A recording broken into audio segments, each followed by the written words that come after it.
sales. Actually, it's inadequate to say he led the industry. He dominated it, with a lifetime total of $1.6 billion in sales. Out of a pool of close to 250,000 salespeople, the sales numbers of the top 9 agents were fairly close to one another. Ben Feldman's totals were triple those of his next closest competitor. I'd never met Ben, but I imagined him to be outgoing, tall, and aggressive with a big booming voice. I guess I saw him as a collection of every stereotype I had been led to believe comprised an effective salesperson. The day I had the rare pleasure of meeting this man, he changed my life. Ben Feldman stood about 5'3", a somewhat large fellow, with hair a little like Larry from the Three Stooges, and he spoke with a heavy lisp, not quite what I expected. But within seconds, however, I was drawn to Ben Feldman's unique style. He had none of the conventional strengths that we associate with his kind of success, yet he remained true to his style, used his strengths, and was a giant in his field. That was the moment I learned the most valuable lesson I would ever receive in my life regarding personal style. I could not be Ben Feldman, but I could focus on his technique and continue to ask myself, how can I do that so it sounds like me? What is my personal style?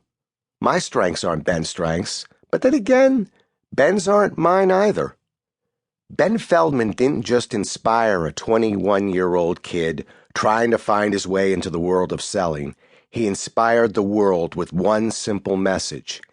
If you remain true to the unique strengths you possess and follow sound, proven techniques, there is no style of communication that cannot be successful. Ben Feldman passed away in the summer of 1994, but not without leaving us a few final gifts. Ironically, he did not leave much in the way of process behavior, a series of predictable actions behind. His actual selling techniques were not well documented, and the rare speeches he gave provided more inspiration than instruction. However, in my mind, his greatest gift may have been one he never articulated. He taught us that if you commit to your own personal style, you can become as great as you want to be. Can anybody do this? Absolutely. The key is to separate style from technique. It must be ethical. There's a lot at stake when we continue to work our way through the act of changing another person's mind. My focus will be on the moral tug-of-war between our desire to influence change and our will to preserve our personal ethics. Webster's defines the word ethics this way: a system of moral values. There isn't a whole lot of gray area here. Either you adhere to a system of moral values or you don't. It's as simple as that. Or is it? When we are emotionally invested in creating change, even the most well-intended individuals can inadvertently struggle with the choices at hand.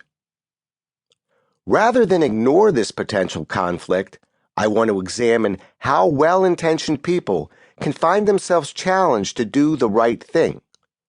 By doing so, I believe we can step out of the shadow of feeling that changing someone's mind by applying the skills of influence is somehow a bad thing. It isn't.